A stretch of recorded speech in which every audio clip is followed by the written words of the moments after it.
without further ado, then I will pass over to our first speaker, our lovely Amanda Cassar. So over to you, Amanda.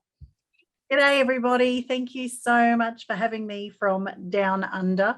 I'm chatting today about financial abuse, which I guess is really a pretty dark topic that not a lot of people like to confront. So how I first became interested in financial abuse was I wrote a book a few years ago, and one of the lovely contributors to that was this incredible lady who I'd done some media training with to learn to write press releases and how to present and answer in the media for future PR for my own business. And I got chatting with her one day and she told me all about her second marriage. She's now on to number 3. And she went into this marriage as this incredibly successful investigative journalist. She had a property, she had money in the bank. And by the time she left this marriage, she had absolutely zero. She had a young daughter who was about 6.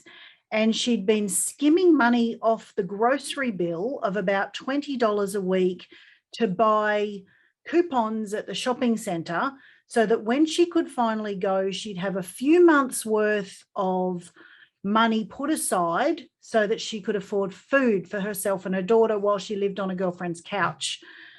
And I just sort of was so gobsmacked by this. I mean, I've been married over 25 years. My parents are still married. My husband's parents are married. So I've never come across a financial relationship that wasn't slightly respectful.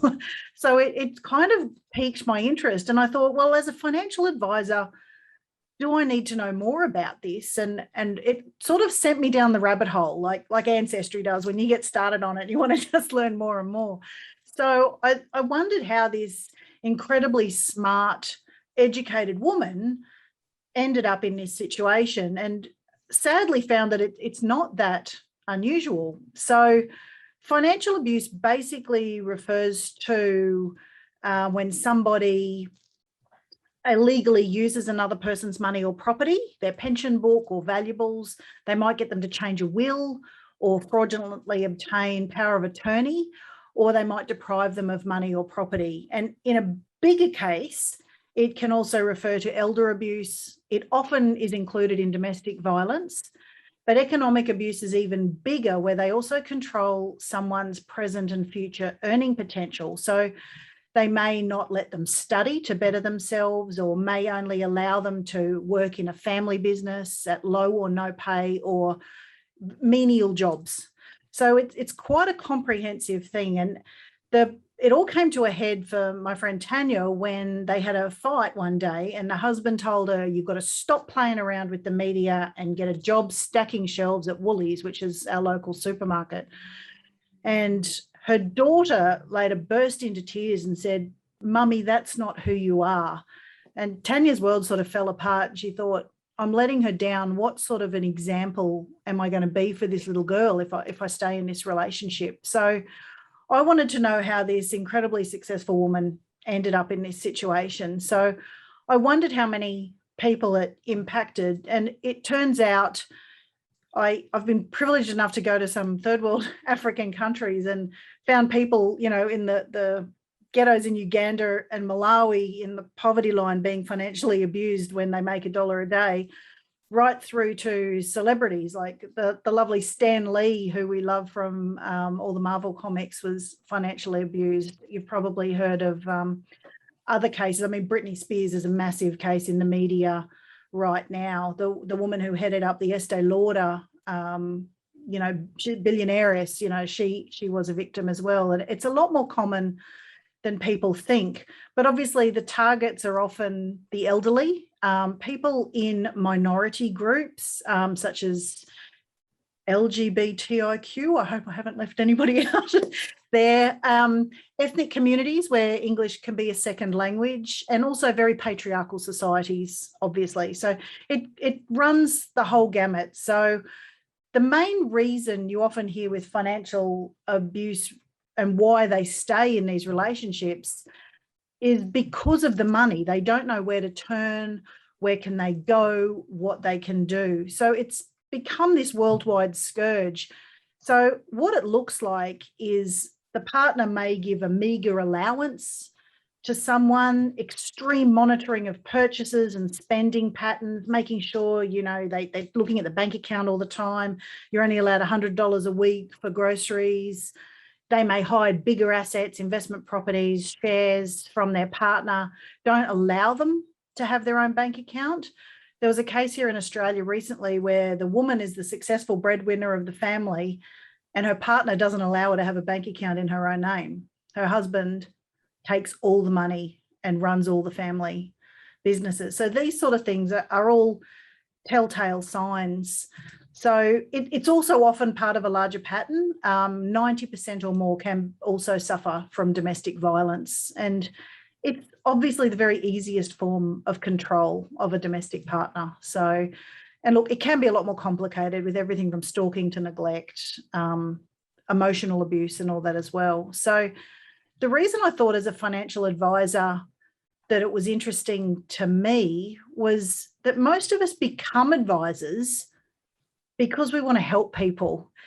And when we find these cases, we also often go, I really don't know what to do with this, or you don't even recognize the signs when you see them. So what does it mean when you see it, and why does it go unreported?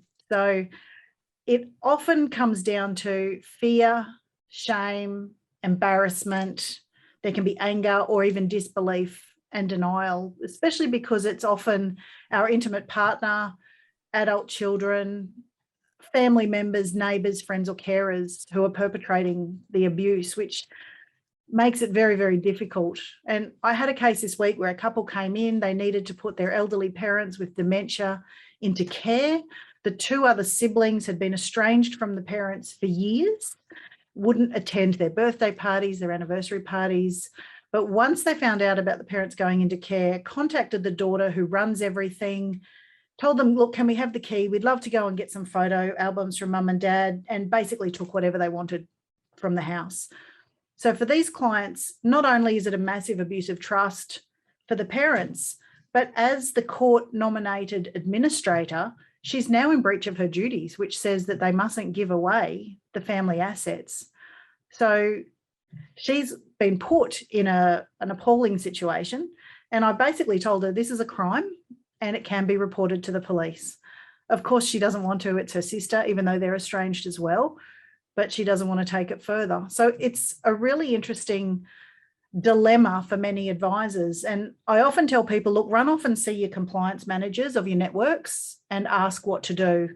And chances are your compliance departments will tell you to walk away because they don't know what to do either. So I don't mean to do a plug, but Michelle Hoskin approached me a while ago and said, look, there's more to this. So I put together a course designed for advisors to be able to help. And I'm happy to share in the chat some resources where you can go if you don't know what to do or where to turn. There's some phone numbers in there of groups that you can go, look, I've had this situation with a client. I've no idea where to go or what to do. My compliance department's let me down. I don't have a policy in my own business. So these numbers or local organisations may be able to assist. So financial abuse is a pretty insidious thing. It can even be things that we do to ourselves.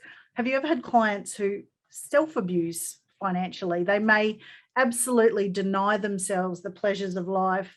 Their shoes may be run down, their car may be 30 years old, and they've got lots and lots of money, but they choose not to spend it, or they have a real massive scarcity mindset. Perhaps their parents are, war babies. They've been veterans themselves. They know things go bad, and they find it really, really hard to let go. That the reduce, reuse, recycle is really massive in their lives. So I think it's something that advisors need to be aware of, understand the signs when you see them. And it could be something simple as a couple are sitting in front of you, and every time you ask the partner a question, the other partner answers for them. They may not get a say in any of the conversations, or you find you end up having to deal with one partner. And look, it is common that one partner takes the lead in most financial situations. And sometimes it can be nothing more than a gut feeling that something isn't right, and it might be worth digging a little deeper. I think massive file notes are really, really important. And financial abuse, there's no easy cookie cutter approach. I can't just go, right, guys, this is what you need to do every time you come across it, because it can be as simple as, I think I'm going to observe this and take a file note, maybe let the team know that I've got a feeling, right through to you've seen fraud committed and you need to call your local police. So it's a really complex and multi-layered area. You might have even heard of some of the newer forms that they're talking about, gaslighting. It's an expression that's been around since the movie in 1944 with Ingrid Bergman, psychological thriller, but the husband manipulates the wife to the point where she thinks she's actually losing her mind. And it's used today where abusers try and gain power over another person.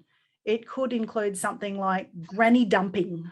The UK has the most famously prosecuted case for this, where an American gentleman was dropped off at a bus stop with no ID and dementia and left on his own and abandoned. So there's lots of forms that this can take, and it's just something that advisors should probably learn a little bit more about, be aware of.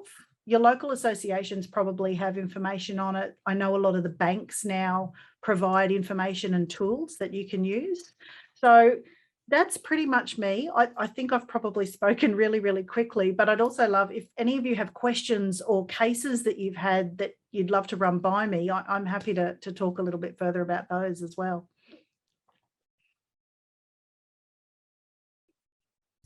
Thank you, Amanda. That was fabulous.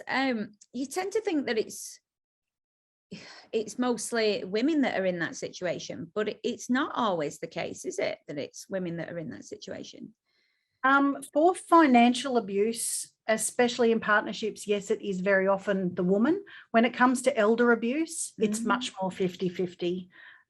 It's usually the women because they're the ones who are the carers. They may be looking after young children or elderly parents or both and take a break in their careers, which means the breadwinner has the balance of power financially. So yes, often it is. But I had a case a lawyer filled me in on where a gentleman here was a very high income earner. He was one of the fly-in, fly-out miners. He had a mixed race marriage. And when he got home each time, she would, you can't even believe it, would belt him with a towel rail and tell him he wasn't earning enough money for the family.